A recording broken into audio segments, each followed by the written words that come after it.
네, 오늘도 수요 예배에 나오신 우리 성도님들 진심으로 환영하고 축복합니다. 우리 옆에 계신 분들 보면서 함께 인사 나누고 싶은데요. 네, 좀 눈빛을 좀 이렇게 발사해 주시겠어요? 옆에 계신 분들 눈을 좀 바라보시면서 잘 오셨습니다. 은혜의 시간 되십시다. 함께 인사 나누겠습니다. 잘 오셨습니다. 은혜의 시간 되시길 바랍니다. 여러분 혹시 김영란법이라고 알고 계십니까? 반응해 주셔서 감사합니다. 많이들 들어보셨을 겁니다. 법안을 발의한 사람의 이름이 바로 김영란이라는 분이시죠. 그래서 김영란법이라는 이름이 붙게 되었습니다. 이 법은 금품수수 금지, 부정청탁 금지에 그 골자가 있는 법입니다. 당시에 공직에 있는 사람들이 고가의 차를 선물 받거나 명품 가방 같은 것을 선물로 받고 이를 봐준 것들이 드러났었던 사건이 있었는데요. 처음에는 이 법을 발의하면서 공직자들에게만 이 법을 적용시켰는데요. 나아가서는 언론인과 교직에 있는 분들까지 그 범위가 확대되었습니다. 사실 평범하게 살아가는 우리한테는 잘 와닿지 않는 법입니다. 그렇지만 이 법으로 인해서 우리가 체감할 수 있는 것은 명절이나 특별한 날에 이웃에게 뭔가 선물하기가 굉장히 조심스러워졌다는 것이죠. 일단 조금 가까이 이 법을 본다면 취지가 굉장히 좋습니다. 사적인 이익을 봐달라며 뇌물을 주는 사람을 처벌하여서 우리 사회에 조금이라도 공평과 정의를 구현하겠다는 의지가 돋보이는 것입니다. 이 법에 적용되는 사람들은 일정 금액 이상을 받은 것으로 드러나면 형사처벌을 받게 되어 있습니다. 그런데 사람들이 이렇게 살다 보면은 선물을 주고받을 일도 생기고 또 밥을 한 번씩 사고 얻어먹고 하는 일들이 생기죠.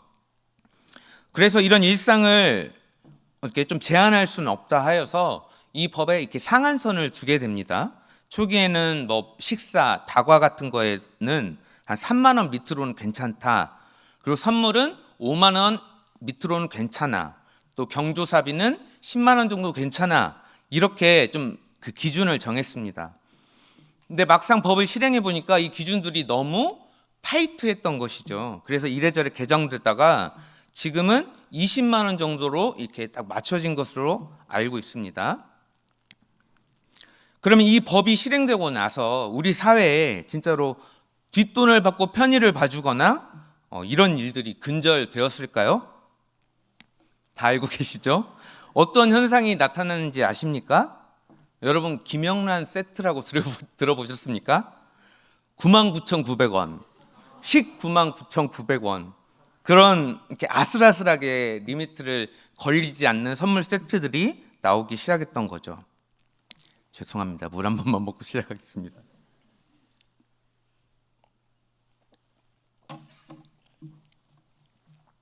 법이 제정될 때 그 취지와 의미는 온데간데 없어지고 이 기준을 교묘하게 피해가는 상품들이 쏟아져 나오기 시작한 것입니다.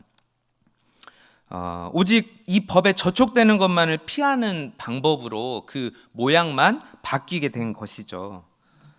법에 걸리지 않으면서도 청탁을 하는 기발한 방법들이 생기기 시작합니다. 또 그것을 막기 위한 세칙들이 계속해서 생겨나기 시작합니다. 우리들이 잘 알다시피요, 1세기 유대 사회도 비슷하였던 것 같습니다. 하나님께서 모세를 통하여서 이스라엘에게 율법을 허락하셨죠. 여러분들도 잘 아시다시피 광야에서 하나님께서 이스라엘에게 율법을 주신 이유는 이스라엘 백성들로 하여금 거룩하게 살게 하기 위해서이고 또 평안하고 안전하게 살기 위해서 이 법을 주셨죠. 율법은 시간이 지나면서 처음 하나님께서 그들에게 율법을 주셨을 때 그 하나님의 뜻과 취지는 사라지고 오직 규칙만이 남게 된 것을 우리는 잘 알고 있습니다. 이러한 현상은 비단 그때뿐 아니라 오늘날에도 우리도 쉽게 찾아볼 수 있죠. 여러분, 지금으로부터 500여 년 전에 종교개혁이 일어났습니다. 개혁자들은 당시의 주류 세력이었던 가톨릭 교회에 저항해야 했습니다. 정확히 말하면 공로를 쌓아서 구원을 얻을 수 있다는 그 가톨릭의 공로주의, 그것에 맞선 것이죠. 이와 같은 배경에서 이제 개혁자들이 성경을 해석하고 적용하다 보니까 기독교를 오직 믿음, 오직 은혜, 오직 성령을 강조하는 공동체로 여겼고, 이에 반대편에 서 있었던 유대교를 율법의 종교, 행위의 종교로 낙인 찍었던 것입니다. 당시에 개혁 세력을 탄압하고 반대했던 가톨릭 교회를 유대교에 투영해 가지고 해석했던 것이죠. 이런 경향은 500년이 지난 지금에까지 그 영향을 떨치고 있는 것 같습니다. 그런데 1980년대쯤 돼가지고요, 좀 새로운 시각이 등장하기 시작합니다. 학자들이 예수님과 바울 시대를 기준으로 그 어간에 생산된 유대교의 문서들을 이렇게 하나하나 연구해 보니까요, 어느 곳에서도 유대교가 율법의 종교이고 선행으로 구원받는다는 그 증거를 발견할 수 없었던 것입니다. 살펴보니 유대교에서도 하나님의 은혜로 구원을 받는다는 가르침이 있었던 거죠. 하나님의 은혜를 중요하게 여기고 있었던 것을 새로이 발견하게 됩니다. 개혁시대의 시대적인 상황과 이를 투영한 성경 해석에서 약간의 오해가 생긴 것이 지금까지 이르렀다고 볼 수 있는 것입니다. 유대교에서 말하는 율법을 살펴보니 율법이 하나님의 백성의 삶을 질서 있게 도와주며 또 그 이스라엘 백성들을 복되게 하는 도구로 생각하고 있었던 것 같습니다.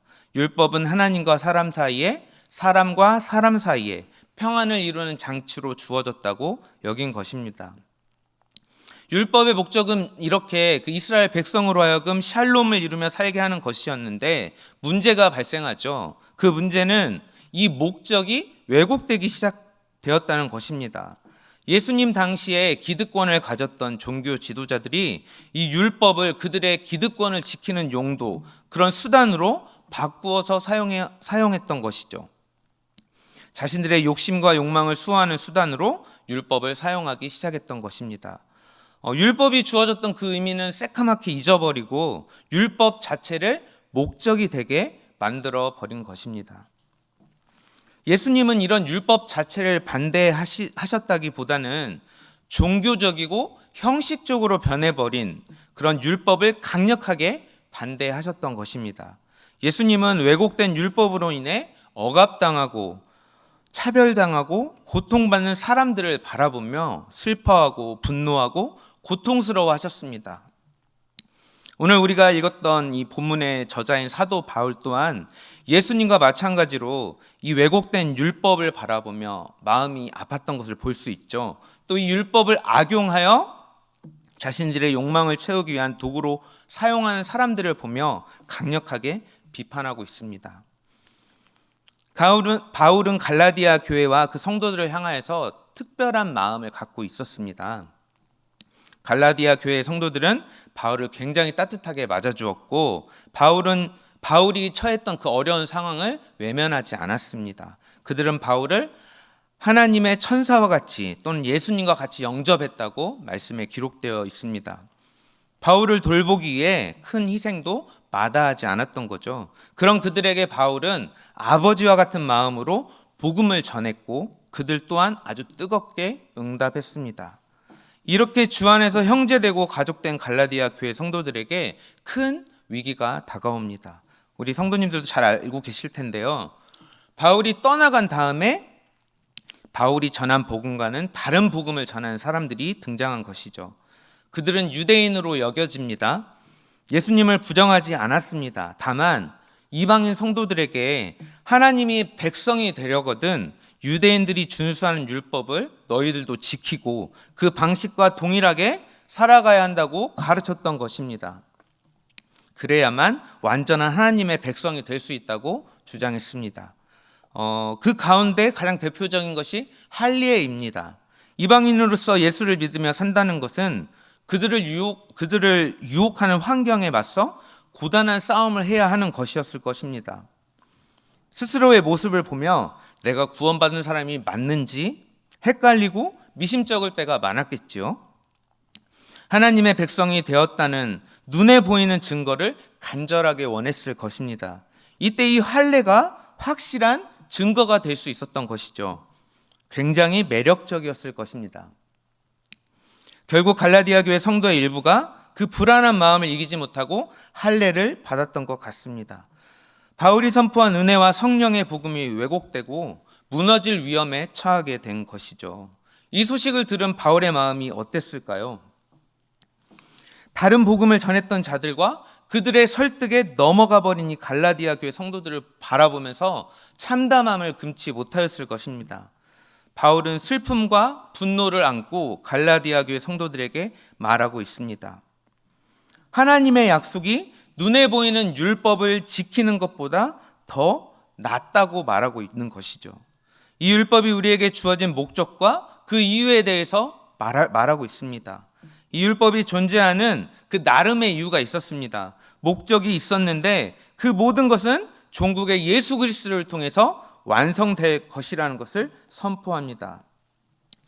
또 예수 그리스도로 인해서 예수님을 믿는 그 이방인들, 그리스도인들은 완전히 새로운 존재, 새로운 관계로 하나님 앞에 나아가게 될 것들을 말하고 있습니다. 우리 성도님들 율법 하면 무엇이 떠오르십니까? 율법을 생각하면 모르긴 몰라도 왠지 나랑은 상관없어야 될 것 같고 왠지 내가 싸워서 이겨야 될 것 같은 그런 적과 같은 것으로 우리가 여깁니다. 내 신앙에 끼어들어서는 안 될 것 같은 그런 부정적인 것으로 인식하고 있죠. 우리는 이 율법을 우리가 믿는 것, 이 믿음과 반대되는 것으로 여깁니다. 우리가 예수 그리스도를 믿음으로 의롭게 여김을 받는 데에 있어서 이 율법은 항상 걸림돌이고 장애물인 것처럼 느껴집니다. 여러분, 율법을 문자 그대로 지키기 위해서 정말 수많은 사람들이 노력을 했습니다. 율법이 주어진 그때부터 지금에 이르기까지 여전히 율법을 완성하고자 애쓰는 사람들이 있습니다. 지금 여기에 모인 우리 가운데에도 우리가 의식하던 의식하지 못하던 이런 노력을 하는 사람들이 있습니다.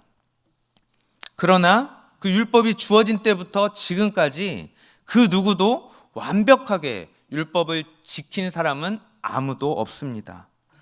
율법이 정하여준 그 행위, 그 규정을 완벽하게 소화낸 사람이 단 한 사람도 없다는 말입니다. 만약 율법을 모두 지킨 사람만이 의롭다 칭함을 받는다고 한다면 지금까지 인류는 단 한 명도 구원받은 사람이 없을 것입니다. 여러분도 알다시피 율법을 통해 구원받는다는 것은 불가능한 일입니다. 오직 의롭다함을 얻는 단 한 가지 방법은 예수 그리스도를 믿음으로 하나님께 의롭다함을 여김받는 것, 그것뿐임을 우리는 기억하고 있습니다.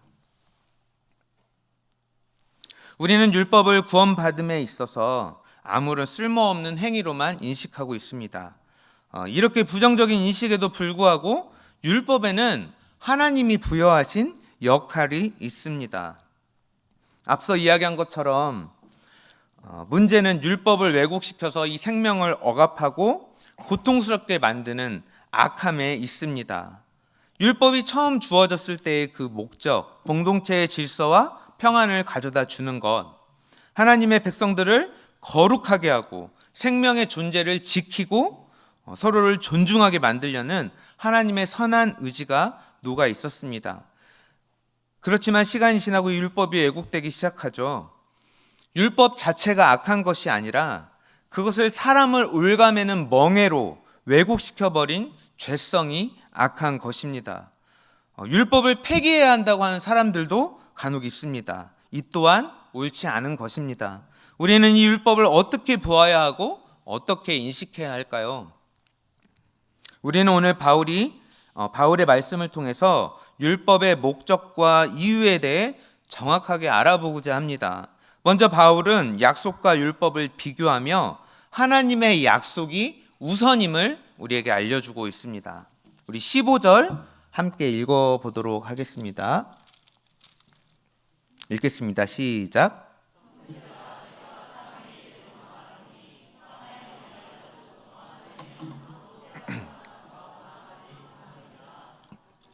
아멘. 바울은 15절에서 사람의 언약이라도 그것을 수정할 수 없다고 이야기하고 있습니다. 여기서 말하는 이 언약이라는 단어는요, 원어의 유서, 유언을 의미하는 단어입니다. 법정에서 쓰던 용어입니다. 지금도 그렇고 당시에도 그랬지만 한 번 작성된 유언장은 고치거나 바꾸거나 폐하기가 어려웠습니다. 하나님이 주신 약속이 이런 효력을 가진다는 것입니다. 바울은 유서, 유언이라는 단어를 사용해 가면서 하나님께서 주신 약속이 변경되거나 수정되거나 취소될 수 없다고 강력하게 강조합니다. 어떤 사람들은 모세에게 주신 그 율법을 보면서 이제 아브라함에게 하셨던 그 복, 약속의 복을 받으려면 이제는 모세의 율법을 지켜야 한다고 생각하는 사람들이 있었습니다. 그러나 바울은 이를 단호하게 거부합니다. 하나님께서 미리 정하신 약속을 율법이 폐기하지 못하고 헛되게 하지 못한다고 분명하게 밝히고 있습니다. 아브라함이 하나님과 언약을 맺은 때는 모세가 율법을 받았을 때보다 훨씬 앞서 있습니다. 시기적으로도 하나님의 약속이 율법보다 앞서 있기 때문에 그 권위의 정통성이나 기원이 약속이 더 우선한다는 것을 바울은 알려주고 있습니다.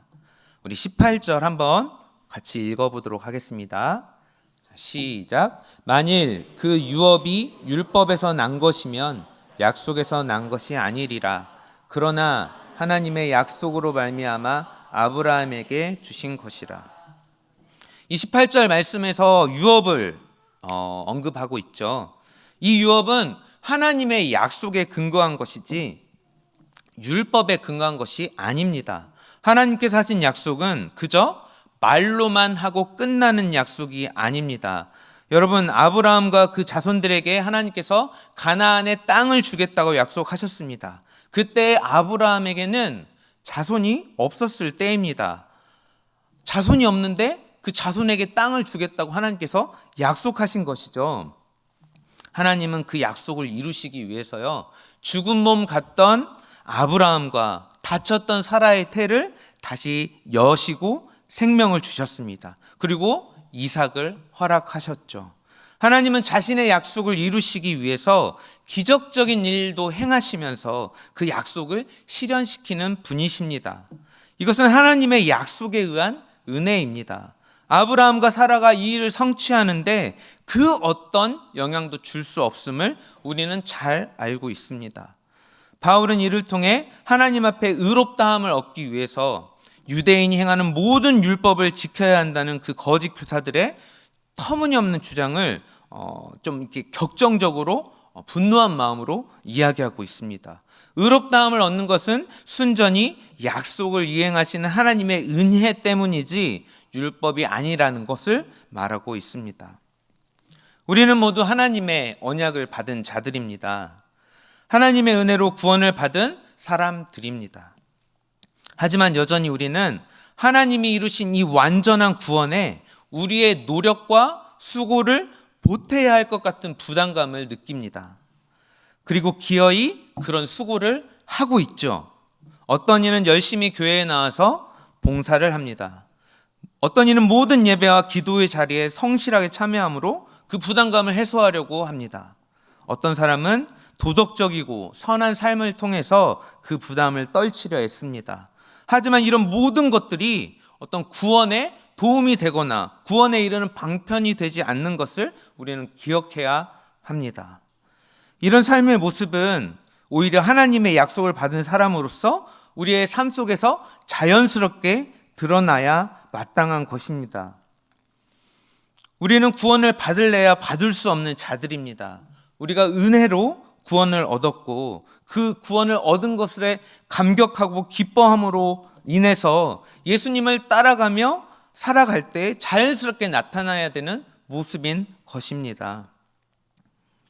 하나님의 약속이 율법보다 먼저임을 깨닫는 사람은 우리의 어떠한 행위로도 구원에 영향을 줄 수 없음을 깨닫게 됩니다.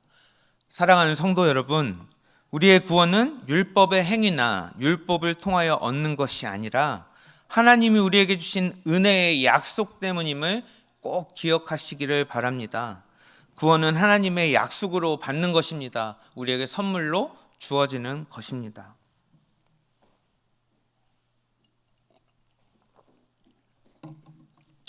제가 예배 마치고 이렇게 이야기를 했다고 합시다. 한 성도님께, 우리 아버지가 성도님께 성도님을 만나면 100억을 주기를 원합니다. 가정입니다. 네, 가정입니다. 네. 듣기만 해도 기분 좋아지는 말이죠. 그렇다면 이 성도님은 어떻게 해야 100억을 받을 수 있을까요? 제가 한 말이 가짜가 아니라면 저의 아버지를 만나기만 하면 그냥 100억을 받게 되어 있습니다. 그런데 이 성도님께서 에이, 김승호 전도사가 이제 좀 뻥도 칠 줄 아네? 김승호 전도사 집에 그만한 돈 없어 보이는데? 하며 제 말을 대수롭게 여기지 않고 집으로 가버리면 이 돈을 받을 수 없습니다. 이번엔 제가 이렇게 말했다고 가정해 봅시다. 우리 아버지가 유산으로 우리 성도님께 100억을 남길 의향이 있습니다. 단 성도님께서 우리 아버지와 함께 사시면서 우리 아버지의 노년을 좀 돌봐주셔야 합니다 라고 말했다면 이제는 어떻게 해야 100억을 받을 수 있을까요? 이 돈을 받기 위한 조건을 충족시켜야 100억을 받을 수 있습니다. 바울은 무엇이든 은혜로 주어지든지 행위로 얻어내든지 둘 중에 하나라고 말하고 있습니다. 약속이 이루어지려면 약속을 믿기만 하면 되지만 율법이 성취되려면 율법을 지켜야 합니다. 약속된 선물은 믿기만 하면 받을 수 있습니다. 그러나 율법의 대가는 순종을 통해서만 받을 수 있습니다. 바울은 이제 율법이 하는 역할이 무엇인지 우리에게 정확하게 알려주고 있습니다. 율법의 역할은 우리의 죄를 알게 하는 것입니다. 우리 19절 함께 읽어보도록 하겠습니다. 시작. 그런즉 율법은 무엇이냐? 범법함으로 더하여진 것이라. 천사들을 통하여 한 중보자의 손으로 베푸신 것인데 약속하신 자손이 오시기까지 있을 것이라. 아멘. 바울은 왜 율법이 있는가? 라는 질문을 던집니다. 바울은 19절에서 율법은 범법함으로 더하여진 것이라고 말합니다. 이 범법함으로 라는 말은요, 범죄 때문에 라는 원어의 뜻을 갖고 있습니다. 율법이 우리가 죄를 범하였기 때문에 주어진 것이라는 말입니다. 다시 말하면 이는 하나님 앞에 율법을 통해 우리의 존재의 모든 것이 죄 가운데 있는 것임을 확인시켜주기 위함이라는 것입니다. 율법은 우리에게 죄를 말해주러 온 것입니다. 너의 이러한 생각, 너의 마음, 너의 행동, 율법의 기준으로 본다면 너의 그 모든 것이 죄야 라고 선언하고 있는 것이죠. 율법은 우리의 죄를 적나라하게 보여줍니다. 또한 우리가 죄를 해결할 수 없는 존재임을 처절하게 깨닫게 해줍니다. 19절의 범법함으로 라는 표현과 22절에 성경이 모든 것을 죄 아래 가두다 라는 표현을 결합하면서 율법이 모든 사람을 죄 아래 데려다 놓고 그들을 정죄하고 있다고 바울은 말하고 있습니다. 누구도 예외가 될 수 없습니다. 우리는 모두 죄와 사망에서 벗어날 수 없다는 말입니다. 그 누구도 자유로울 수 없습니다. 율법과 성경은 이런 우리의 상태를 정확하게 조명하며 우리가 죄인인 것을 깨닫게 해줍니다. 바울은 왜 이렇게 우리가 죄인인 것을 강조하고 있을까요? 안 그래도 해결할 수 없는 이 죄악 때문에 고통스럽고 괴로워 죽겠는데 굳이 거기에 잔인하게 너 죄인이야, 너 진짜 죄인이야 이렇게 확인 사살을 하고 있을까요? 이유는 간단합니다. 어둠이 있기 때문에 빛의 존재와 능력을 알게 되고 그 고마움을 알게 되듯이 바로 이 예수 그리스도를 믿기만 하면 하나님께서 구원하신다는 것을 강조하기 위해서 우리가 죄인인 것을 그렇게 확인시켜주고 있는 것입니다. 우리의 노력 때문에 구원받을 수 있습니까? 우리의 열심 때문에 구원받을 수 있을까요? 아닙니다. 바로 하나님의 은혜인 예수 그리스도를 통해서만 우리는 구원받을 수 있습니다. 또 바울은 말합니다. 율법이 약속과 대립되는 것입니까? 성도님들 생각은 어떠십니까? 바울은 이 질문과 동시에 율법과 약속의 관계를 정확하게 밝히고 있습니다. 바울은 결코 그렇지 않다고 대답합니다. 율법과 약속은 대립될 수 없습니다. 왜냐하면 율법과 약속은 모두 하나님께로부터 온 것이기 때문입니다. 율법은 우리가 느끼기에 불필요해 보이고 되게 부정적인 것 같지만 하나님께로부터 온 것임을 우리는 정확하게 알고 있습니다. 바울은 갈라디아 성도들에게 이 말을 전하면서 자신의 지난 날을 떠올렸을 것입니다. 그는 다메섹 도상에서 예수님을 만나기 전까지만 해도 자만에 젖어 있던 바리새인이었습니다. 율법을 준수하고 수호하는 일이 당연하고 마땅한 일이라고 생각했습니다. 하지만 예수님을 만난 후에는 완전히 바뀌었죠. 율법을 통해서 내가 자신이 의에 이를 수 없는 존재임을 정확하게 깨달은 것입니다. 자신이 죄인일 뿐만 아니라 스스로 자유롭게 하거나 구원할 수 없음을 깨달았던 것이죠. 여러분, 이것이 바울이 말하는 율법의 목적입니다. 우리는 그 어떠한 것으로도 하나님의 의에 이르지 못합니다. 오히려 완전하게 죄의 지배 아래에 놓여 있는 자들입니다. 우리가 스스로의 힘을 의지하여 애를 쓰면 쓸수록, 처절하게 몸부림치면 칠수록 우리는 더 나아지는 것이 아니라 더 깊은 죄 가운데로 빠져들고 맙니다. 우리는 누군가에 의해 건짐을 받아야 되는 그런 존재임을 바울은 우리에게 가르쳐주고 있습니다. 율법은 여전히 오늘 이 시간에도 그 역할을 잘하고 있습니다. 율법은 여전히 우리가 죄 가운데 있는 것을 오늘도 우리에게 알려줍니다. 예수님께서 이 땅에 오신 지 2000여 년이 지났지만 오늘도 우리의 죄악은 우리의 죄를 율법은 고발하고 있는 것입니다. 심지어 교회를 다니고 예수를 믿는다는 우리도 예외일 수 없습니다. 신앙생활을 하면 할수록 타성에 젖는 것 같습니다. 날마다 예수 그리스도를 믿는 믿음에 의지해야 하지만 편안함과 익숙함을 의지할 때가 많습니다. 이 또한 우리의 죄성으로 인함입니다. 우리가 죄인임을 인정하는 이 저녁이 되시기를 바랍니다. 그리고 그 막다른 곳에서 처절하게 예수 그리스도를 붙드는 그 은혜를 누리시기를 바랍니다. 저에게는 두 딸이 있습니다. 요즘 아이들이 핸드폰을 굉장히 좋아합니다. 저희 큰딸 아이도 그렇게 핸드폰에 관심이 있더라고요. 제가 핸드폰을 들기만 하면 옆에 와 있습니다. 네, 아빠가 뭘 하는지 굉장히 관심이 많습니다. 카톡을 하면서 연락을 하든지 인터넷을 검색하든지 아무튼 핸드폰만 들면 자동으로 옆에 딱 이렇게 얼굴이 와 있습니다. 요즘은 초등학교 1, 2학년 된 아이들도 핸드폰을 많이 들고 다니는 것 같습니다. 딸아이도 친구가 핸드폰을 들고 다니는지 자기도 핸드폰을 사달라고 저에게 말을 했습니다. 그런데 저와 저희 아내 생각에는 아직 아이가 핸드폰을 갖고 다닐 필요가 없다고 생각했습니다. 오히려 이제 핸드폰을 갖게 되면 게임이나 유튜브 같은 것에 이렇게 좀 빠져들까봐, 그런 영향을 받을까봐 걱정돼서 사줄 수 없어 라고 말했습니다. 그랬더니 더 때를 부리기 시작했습니다.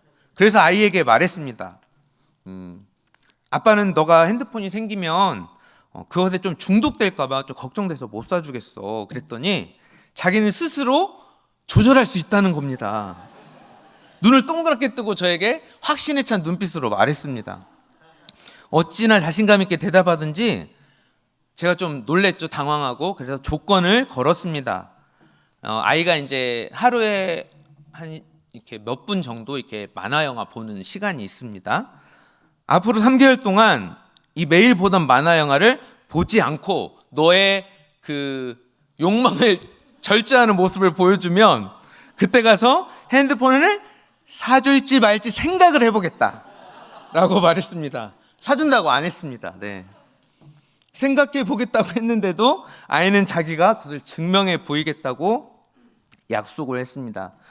사준다고 한 것도 아닌데 자기가 진짜 조절할 수 있다는 것을 보여주고 그것을 지켜내면 아빠가 감동해가지고 핸드폰을 사주리라 생각했던 모양인 것 같아요. 사실 저는 자신이 있었습니다. 딸아이가 약속을 못 지키고 만화 영화를 볼 것이라는 그런 확신 말입니다. 그런데 혹시라도 진짜 약속을 지킬까봐 그렇게 이제 사주겠다 약속은 못한 거죠. 큰애는 열심히 약속을 지켜 나가더라고요. 동생이 만화 영화를 보는 그것을 보는데도 눈길조차 주지 않더라고요. 쳐다도 안 보더라고요. 하루가 지나고 이틀이 지나고 일주일, 꽤 긴 시간 열심히 약속을 지키더라고요. 살짝 마음에 불안한 마음이 들었습니다. 아이고, 핸드폰 사준다고 약속 안 해서 참 다행이다. 진짜 지키는 거 아니야? 이런 생각을 했습니다. 어떻게 됐을까요? 제 딸이 핸드폰을 가지게 되었을까요? 저희 딸은 아직도 핸드폰이 없습니다. 이것을 바라보면서 이게 비단 우리 아이들만의 모습일까? 이런 생각이 들었습니다. 우리 모두 마찬가지입니다. 스스로 뭔가를 끊임없이 작정하고 결심합니다. 그리고 그것을 지키기 위해 노력하죠. 하지만 그것을 지켜낸다는 것은 정말 어려운 일입니다. 우리가 뭔가 작정할 때는 진짜 그것을 해낼 수 있을 것 같습니다. 그 정도 지키는 것이야 별것 아니지, 내가 할 수 있지 라는 생각을 합니다. 그런데 막상 해보면 어떻던가요? 그렇죠, 안 돼요 라는 진실한 고백이 나왔습니다. 그것이 무엇이든지 그것을 완벽하게 지켜낸다는 것은 거의 불가능에 가깝다고 봅니다. 우리의 삶에서 이런 작은 약속과 규칙을 지키는 것조차 우리는 너무 어려워한다는 것을 알고 있습니다. 이는 우리가 연약하고 스스로 넘어지고 죄투성이임을 확인시켜주는 역할 밖에 하지 못한다는 것을 우리는 알고 있습니다. 하물며 율법을 지켜 구원에 이른다는 것은 정말로 불가능한 일입니다. 율법은 우리가 완벽한 죄인이라는 것을 알려주고 있을 뿐입니다. 우리 24절 한번 함께 읽어보겠습니다. 시작.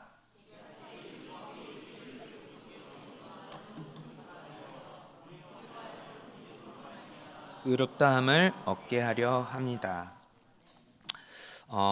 바울은 마지막으로 이 율법이 예수 그리스도를 통해 완성된다고 말씀하여 주고 있습니다. 24절에 보면요, 예수 그리스도께서 우리에게 오기 전까지 이 율법은 우리를 예수 그리스도께로 인도하는 초등교사라고 말하고 있습니다. 초등교사로 번역된 이 단어는요, 우리가 이제 예전 버전으로는 많이 들어보셨을 거예요. 몽학선생이라는 표현입니다. 이 단어는 가정교사라는 표현에 더 가까워 보입니다. 우리가 초등교사라는 말을 들을 때 흔히 선생님을 생각하죠.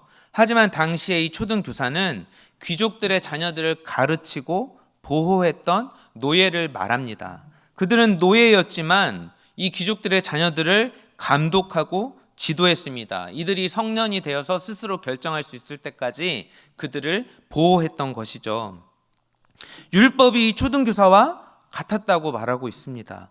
율법은 예수 그리스도께서 우리에게 오기 전까지 우리를 감독하고 교훈하는 것으로만 그 역할이 제한되어 있습니다. 율법은 우리 안에 있는 죄를 깨닫게 하고 우리 안의 죄를 우리의 힘으로는 감당할 수 없다는 것을 깨닫게 합니다. 그리고 우리를 정죄합니다. 율법은 우리를 해방하는 것이 아니라 억제하고 조정합니다. 우리의 죄성을 율법이 그나마 억제하여 주기 때문에 어린아이와 같은 우리가 해를 입지 않을 수 있습니다. 율법은 결과적으로 죄를 해결할 수 있는 예수 그리스도께로 우리를 인도하는 역할만 할 뿐입니다. 여기서 바울은 율법을 지킴으로 유대인처럼 되어야 온전한 구원에 이를 수 있다고 말하던 그 다른 복음을 전하던 자들에게 최후의 일격을 가하고 있습니다. 복음이신 예수 그리스도께서 이 땅에 임하심으로 율법은 우리를 정죄하는 초등교사의 역할마저도 박탈당하게 되었습니다. 더 이상 우리는 율법의 속박에 머물지 않아도 된다는 말입니다. 우리 26절 한번 함께 같이 읽도록 하겠습니다. 시작. 너희가 다 믿음으로 말미암아 그리스도 예수 안에서 하나님의 아들이 되었으니. 아멘. 바울은 우리에게 새로운 신분을 선포해 줍니다. 우리가 예수 그리스도를 믿음으로 인해 하나님의 자녀가 되었다고 말합니다. 더 이상 이 율법과 죄의 권세 아래 있지 아니하고 구원과 은혜 아래에 거하게 되었다고 선포해 줍니다. 율법을 지켜서 하나님께 인정받으려 애쓰면 애쓸수록 우리는 더 확실하게 알게 됩니다. 율법을 지켜서는 하나님께 전혀 인정받을 수 없다는 사실입니다. 이 사실을 깨달을 때야 비로소 우리는 예수 그리스도를 의지하고 믿을 수 있게 됩니다. 우리는 예수 그리스도를 믿고 나서야 율법이 가정교사로서 우리를 가르치려던 것이었음을 깨달을 수 있습니다. 예수님을 믿는 순간 율법은 이제 그 역할을 다 하게 되었습니다. 그렇다면 우리는 더 이상 율법을 지키지 않아도 된다는 말일까요? 이 율법을 모두 폐기해야 된다라는 말일까요? 전혀 그렇지 않습니다. 아까도 말씀드렸지만 율법은 우리의 가정교사 역할을 했습니다. 우리가 미숙했을 때 우리를 가르치고 보호했던 셈이죠. 장년이 되어서 그런 가르침과 보호가 필요 없어지면 우리는 그 가르침과 전혀 무관하게 살아갈 수 있습니까? 절대 그렇지 않습니다. 다 큰 자녀에게는 순종이 요구되진 않지만 오히려 그 가르침이 자유롭고 책임감 있게 살아가는 기준으로 작용하게 되는 것입니다. 이는 우리가 율법과 무관하다는 것이 아니라 더 이상 율법을 구원의 방편으로 보지 않는다는 뜻입니다. 바울이 궁극적으로 이야기하는 것은 그리스도 안에서 하나님이 율법의 저주를 끝내시고 새로운 일을 행하셨다는 것입니다. 예수님이 우리에게 오심으로 율법이 하던 모든 역할은 끝이 났습니다. 율법 아래 있던 모든 사람이 하나님의 은혜 아래 그리스도 안에 새롭게 거하게 된다는 말입니다. 우리가 하나님 앞에 살아가는데 우리를 얽매이게 하고 속박하던 것들이 있습니까? 예수님이 우리에게 오시면 이 모든 것들이 해결되어질 것입니다. 자신의 약속을 성취하기 위해서 초자연적인 기적을 베푸시면서까지 그 언약을 이루려는 하나님의 열심을 신뢰하시기를 바랍니다. 우린 이제 예수 그리스도 안에 있는 사람들입니다. 우리가 의롭다 칭함을 받는 것은 하나님의 약속 때문입니다. 예수 그리스도께서 이 땅에 오심으로 그것이 완성되었기 때문입니다. 율법적인 모든 것에서 자유하시기를 바랍니다. 우리를 웰감했던 모든 억압으로부터 해방되시길 바랍니다. 사랑하는 성도님들, 하나님은 은혜로 우리를 구원해 주셨습니다. 우리의 어떠함이 아니라 예수 그리스도를 믿기만 하면 하나님의 백성이 될 수 있도록 해주셨습니다. 하나님의 놀라운 구원 사역을 이루는데 우리가 거둘 부분이 요만큼이라도 있을까요? 아닙니다. 하나님 우리에게 아무런 대가 없이 그저 우리를 사랑하시기 때문에 우리에게 선물로 구원을 주십니다. 굉장히 믿기 어려운 사실입니다만 이게 전부입니다. 그래서 은혜인 것이죠. 하나님 우리에게 또한 율법 또한 주셨습니다. 이 율법을 주신 이유는 사랑하는 우리들, 백성들이 안전하고 평화롭게 하나님의 백성으로 살아가면서 그 품위를 잃지 말라는 의미입니다. 그 율법을 구원의 수단으로 왜곡시키고 어그러뜨린 것은 우리 인간들의 욕심이고 무지 때문입니다. 이 율법을 통하여서 하나님은 우리가 구원이 필요한 존재임을 확인시켜 주십니다. 우리의 능력과 의지로는 구원을 얻을 수 없음을 잘 알려주십니다. 우리의 죄악됨을 상기시켜 주십니다. 하지만 이것으로 끝나는 것이 아니지요. 우리의 죄를 고발하고 정죄하는 모든 것에서 끝나지 않습니다. 이것이 또한 은혜입니다. 하나님은 이 율법을 통해 미숙한 우리들을 훈련시켰고 감독하셨습니다. 그것마저도 시기를 정하셨죠. 그 역할이 끝나는 시점을 정확히 정해놓으셨습니다. 그것이 언제입니까? 바로 예수 그리스도가 우리에게 오신 그때입니다. 우리의 죄악됨을 만천하에 알리며 우리가 구원을 기다려야만 하는 존재임을 깨닫게 하셨습니다. 그리고 마침내 그 율법을 완성시킬 예수 그리스도를 우리에게 보내셔서 우리로 하여금 구원을 얻게 하셨습니다. 이런 하나님의 사역은 오늘날에도 여전히 계속되고 있습니다. 우리 시간 함께 찬양하면 좋겠는데요. 사랑하는 성도님들, 율법의 완성이신 예수 그리스도 안에 거하시기를 바랍니다. 그분은 사망의 권세, 율법의 저주에 매여 있던 우리를 해방시켜 주시는 분이십니다. 하나님의 완전하고 값없는 은혜로 우리에게 와주시는 분이십니다. 하나님이 은혜를 주시기로 작정하신 데에는 우리가 무엇을 더하거나 뺄 수 없습니다. 우리는 그저 계속해서 예수 그리스도를 바라보고 붙들고 믿을 뿐입니다. 이 시간 율법에 완성되시고 구원의 근거가 되시는 예수 그리스도를 마음 깊이 묵상하십시다. 그분이 우리에게 어떤 일을 하셨는지 기억하십시다. 예수님은 하나님의 완전한 사랑이십니다. 예수님은 하나님의 값없는 은혜입니다. 예수님은 하나님의 놀라운 지혜이십니다. 예수님이 오늘 이 저녁에 여기에 모인 우리 모든 성도님들 안에 충만히 임하시길 기도합니다.